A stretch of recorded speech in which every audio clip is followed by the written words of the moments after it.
Yo, what is up guys? Delboy here, aka Blue Collar Sports TV. Hopefully you guys are doing well. If you're new here, smash that like, hit subscribe, all of that good stuff. First and foremost, I apologise for the lack of content in recent weeks on this channel. I've been extremely busy and quite frankly boxing just hasn't been capturing my imagination in recent weeks. But I do plan on changing that. You know, I am trying to find a way to upload more on this channel, so bear with me on that. But today's topic is Edgar Berlanga, the super middleweight prospect / contender. Of course, this past weekend, Edgar Berlanga beat Steve Rolls in a competitive 10-round unanimous decision, a fight in which he didn't exactly shine. And this is now 3 performances in a row where Berlanga hasn't exactly looked all that great, quite frankly. His last 3 fights have gone the distance, and in those fights he has displayed various flaws, which has led people to write off Edgar Berlanga. Of course, when Berlanga turned pro, he garnered quite a lot of hype. He went on a first round knockout spree, and he actually got up to 16-0, and all of those wins were first round knockouts. At this point in time, I vividly remember people saying that Berlanga would be a problem for Canelo Alvarez right now, that he could beat David Benavidez, etc. Many people were going way overboard on Edgar Berlanga, and I was saying this way back in the day. I see a strong kid who's got power in both hands, but apart from that, I don't really see what the fuss is about. Of course, knockouts cause great excitement, and sometimes it can lead us to overrating prospects or fighters in general. I mean, I've certainly been guilty of that myself in the past. But, you know, the first round knockout streak for Edgar Berlanga, it was a bit of a gimmick, and quite frankly, it was a promotional tool. Top Rank and ESPN were heavily invested in the knockout streak. And, you know, I don't think it done Edgar Berlanga any good whatsoever. I mean, when it comes to those sort of fights as a prospect, first 16 fights, 16 knockouts, all in the first round. And the question is, what exactly did Edgar Berlanga learn in those first 16 fights? How did he grow as a fighter? His ego and arrogance grew, but did he grow as a fighter technically, mentally, etc, etc? I don't think so. The experience he gained in those first 16 fights was null and void, quite frankly. And I do wonder whether Edgar Berlanga developed some bad habits in those first 16 fights, because he wasn't really having to do anything special to get those guys out of there. He would let go of his hooks, his power punches, his overhand right, and the guys would fall down. There was no real method to the madness. However, his last few opponents, while they've not been great, they've been able to take care of themselves and throw a few shots back, and Berlanga hasn't looked great in these fights. Now, I wonder, has Edgar Berlanga developed that puncher's arrogance or the puncher's curse, where they believe in their power so much that they believe that is the only thing they'll need to achieve at the highest levels of the sport.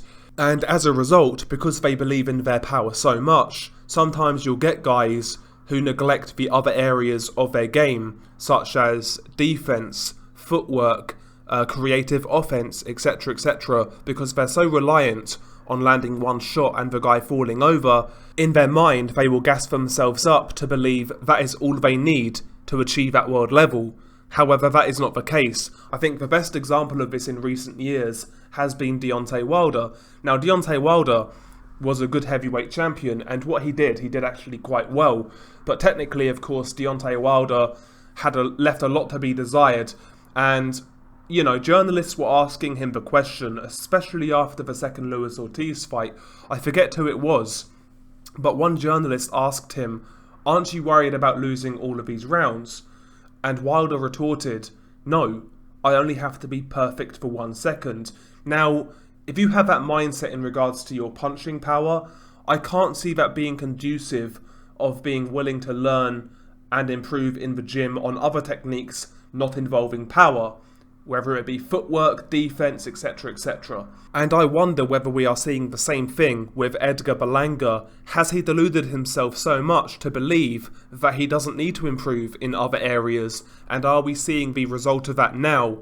You know, when he first went the distance against Demon Nicholson, I actually felt it was a good thing for him. He needed the rounds, he was in there with a guy who wasn't willing to lie down, and the guy survived in the end in an 8-rounder. At the time, people were very harsh on Edgar Berlanga. Me, myself, I was like, do you know what? He needed the rounds, and he showed there were certain things in that fight in which he needs to improve on. Now he's got a base where he can work from, and he's got something to look back at to improve upon. However, the same flaws resurfaced in the Marcelo Esteban Caceres fight, where he was following his man around the ring, throwing one punch at a time, pouring with a jab, looking to load up with power shots. And Caceres, he saw those shots coming all night, and Caceres never really looked in any trouble. He was boxing on the back foot, popping the jab, and towards the end of that fight, he dropped Edgar Berlanga as Edgar Berlanga was getting desperate to land that knockout punch. So, you know, Berlanga's offense in that fight kind of got exposed. He was very one-paced, very repetitive in his approach, doing the same thing over and over. And even defensively, you know, he got caught slipping and got dropped, which leads people to question his chin now. So the Caceres fight left a lot of question marks about Edgar Berlanga, and obviously this most recent Steve Rolls fight, those same flaws were there. You know, following his man around the ring, no injection of pace, no variety in his punches, or, you know, no combinations, single shots, following his man around the ring, looking extremely basic, extremely predictable. And yeah, I mean, that's the concerning thing for me right now with Edgar Berlanga. He's now had sort of 3 flat performances in a row, and the worrying thing is, it doesn't look like he's learning from them fight by fight. He's doing the same thing fight by fight. Why is that? Is he not dedicated outside the ring? Does he still believe in that power so much that he's not willing to learn like he should be learning? Or is he just not that good? I'm not entirely sure. And also his chin, of course, is up in the air right now, getting dropped by Caceres, who isn't a puncher by any means. He also got dropped by Erickson Lubin in sparring, who's a 154-pounder. So there's question marks around his chin. I think there's question marks in regards to his dedication and willingness to learn. And all round, quite frankly, I'm not sold on Edgar Berlanga. And even before these last 3 fights occurred, I wasn't exactly on his bandwagon, quite frankly. But I'm not going to sit here and write him off. I'm not going to say he's got no hope whatsoever. I think that would be foolish. He's still only 24 years old, of course. But what I will say, and it's kind of funny because Berlanga's rival at 168, David Benavidez, his nickname is El Bandera Roja, which means the red flag. Well, I see plenty of red flags around Edgar Berlanga. So maybe that should be Edgar's nickname from now on, who knows. But yeah, when it comes to Edgar Berlanga, I see a kid who's been hyped up. He's clearly popular in his local area, but I don't like the signs from Edgar Berlanga. I'm not liking the progression that he's showing in his career. I don't like the fact he spends a lot of time on social media and all of that nonsense. I'm just not convinced by Edgar Berlanga whatsoever. Not convinced whatsoever. How about you guys? Do you think Edgar Berlanga can turn this around? I mean, he does have some good attributes, like I said. He's powerful, he's big, he's strong. But technically, I think he leaves a lot to be desired. And the worst thing for me is I'm not convinced by his mindset. I'm not convinced by his personality. Something about this guy just doesn't... I'm not convinced. I'm not convinced. Anyway, share your thoughts below. Beanie Guy Delboy. Peace.